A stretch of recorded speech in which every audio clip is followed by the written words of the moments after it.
باپ کو معلوم تھا کہ اس کی بیٹی اپنی کزن کے لیے اپنی نماز اور اس کی ذمہ داری ظاہر کر رہی ہے جو حجاب نہیں کرتی اور نماز نہیں پڑھتی۔ اس کا ہاتھ پکڑ کر اسے نصیحت کرنے کے بجائے وہ اس سے بات نہیں کر رہی تھی۔ اسے یہ بھی توقع نہیں تھی کہ وہ جہنم میں جائے گی۔ باپ نے بیٹی پر الزام لگاتے ہوئے کہا، اللہ ہی جانتا ہے کہ کون جنت میں جانے والا ہے اور کون جہنم میں جانے والا ہے۔ اعمال ختم ہوتے ہیں، ہو سکتا ہے کہ اس نے توبہ کر لی ہو اور تم کسی بھی وجہ سے نافرمان ہو جاؤ۔ امام ابن کثیر شروع اور آخر میں ابو ہریرہ سے روایت کرتے ہیں کہ نبی کریم صلی اللہ علیہ وآلہ وسلم ایک دن ان کے پاس سے گزر رہے تھے۔ جب لوگ ایک گروہ میں بیٹھے ہوئے تھے تو آپ نے فرمایا، بے شک تم میں سے ایک آدمی ایسا ہے جس کا دانت آگ میں احد کے پہاڑ سے بھی بڑا ہے۔ اس کا مطلب یہ ہے کہ ان میں سے ایک دوزخی ہوگا۔ تمام لوگ اسلام اور ایمان پر فوت ہوئے اور ان میں سے ابو ہریرہ رضی اللہ تعالیٰ عنہ کے سوا کوئی باقی نہ رہا، اور ایک شخص جسے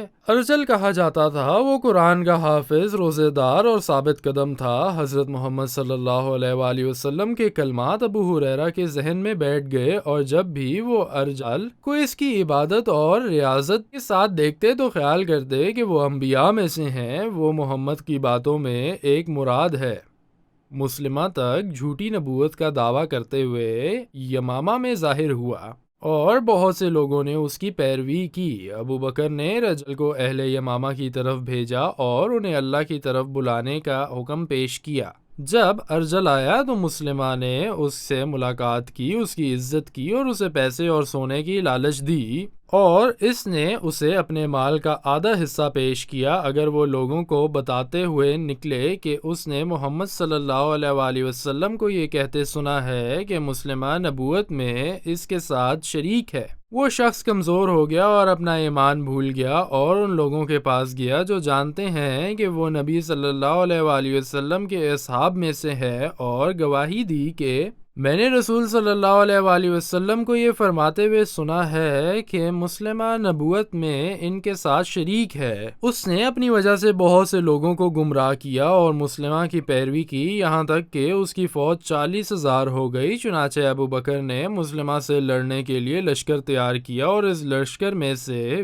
وحشی بن حرب تھا جس نے رسول اللہ صلی اللہ علیہ وآلہ وسلم کے چچا حمزہ بن المطلب کو قتل کر دیا تھا، لیکن اس نے اللہ سے توبہ کی اور مسلمان ہو گیا۔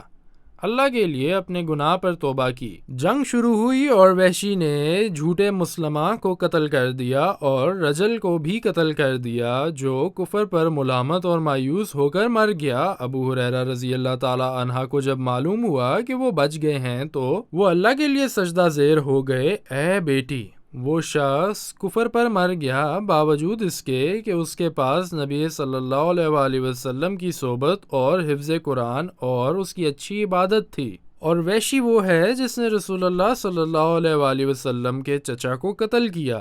اللہ نے اسے ہدایت دی اور وہ مسلمان ہو گیا اور اس کا انجام اچھا ہوا۔ اس لیے اپنی عبادت کے دھوکے میں نہ آؤ اور اللہ سے دعا کرو کہ تمہارا انجام اچھا ہو، کیونکہ تم نہیں جانتے کہ محفوظ شدہ تختی میں کیا لکھا ہے۔ اس کے علاوہ کسی کو اس کے گناہ کی وجہ سے حقیر نہ سمجھو اور اللہ سے اس کی مغفرت کی دعا کرو۔ بیٹی نے اپنے باپ سے معافی مانگی اور اپنے کزن کے پاس بھاگی کہ اسے نرمی سے اور سمجھداری سے نصیحت کرے۔ یا ایہا الذین آمنوا اتقوا اللہ ولتنظر نفس ما قدمت لغد واتقوا اللہ ان اللہ خبیر بما تعملون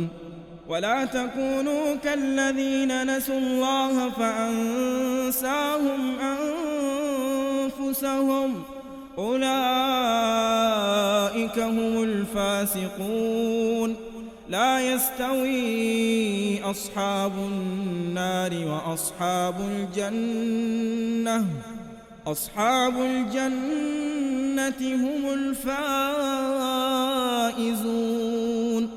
لو أنزلنا هذا القرآن على جبل لرأيته خاشعا متصدعا من خشية الله وتلك الأمثال نضربها للناس لعلهم يتفكرون هو الله الذي لا إله إلا هو عالم الغيب والشهادة هو الرحمن الرحيم